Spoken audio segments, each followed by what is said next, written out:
देखिएगा अब cyclo alkene है तो साइकिल तो बनेगा, लेकिन किससे बनेगा? एकल बंध से। अब देखिए साइकिल के लिए हम 3 कार्बन लेते हैं ऐसे। अब यहाँ पे एक डंडी एक डंडी एक डंडी, देखिए गोल बन गया कि नहीं बन गया? बन गया ना, तो ये आपका एक साइकिल बन चुकी है। अब हमारे पास देखोगे ये कार्बन 3 है, कार्बन कितने हैं? 3 है। अब देखिए इस कार्बन के पास कौ गो डंडी है? एक और ये दो गो डंडी है ना इस कार्बन के पास, तो और मुझे 2 डंडी इसको देना है, तो 2 इधर दे दूंगा साइड में ऐसे करके, और मैंने दे दिया ऐसे करके, और साइड में जोड़ दूंगा H H। ऐसे यहाँ पे देखिए 2 है डंडी, तो 2 और दे दूंगा, ये यहाँ पे हो गया H और ये हो गया H। ऐसे ही इस कार्बन के पास 2 डंडी है तो 2 और दे दूंगा और इसमें जोड़ दूंगा H और H।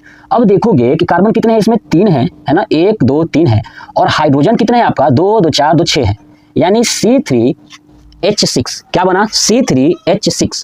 अब इसका नामकरण क्या होगा? सबसे इंपॉर्टेंट बात, जैसे CH4 का नामकरण हमने किया था तो क्या किया था? मेथेन। ऐसे इसका नाम क्या होगा? तो देखिए नाम बहुत आसान है, सुनिएगा। देखिए अब ये जो 3 कार्बन है ना, तो 3 कार्बन को बोलते हैं प्रोप। क्या बोलते हैं? प्रोप। याद रखिएगा प्रोप, ये आगे मैं आपको समझाऊंगा, मैंने बताया ना जब IUPAC नाम पढ़ाऊंगा तो।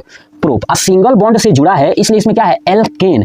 एन शब्द छुपा है, एल्केन में एन छुपा है, तो इसमें एन जोड़ देंगे तो हो जाएगा प्रोपेन। क्या हो जाएगा? ये प्रोपेन। और साइकिल के रूप में जुड़ा है, इसलिए इसको बोलेंगे साइक्लो। क्या बोलेंगे? साइक्लो। आगे लिख दूंगा यहाँ पे साइक्लो। क्या हो जाएगा? Cyclo propane. समझ आ गया? इसका नाम क्या हो गया? साइक्लोप्रोपेन। बताइए आपको मेरी बात समझ में आ रहा है? ठीक है।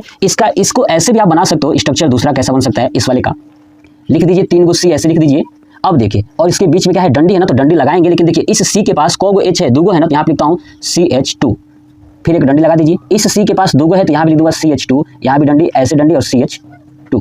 इस वाले को ये भी हम बना सकते हैं। याद रखिएगा ये बात, आपको समझ में आ रहा है मेरी बात? ये सब सिंगल बॉन्ड से जुड़ा हुआ है, इसलिए इसको बोलेंगे साइक्लोप्रोपेन। ठीक है।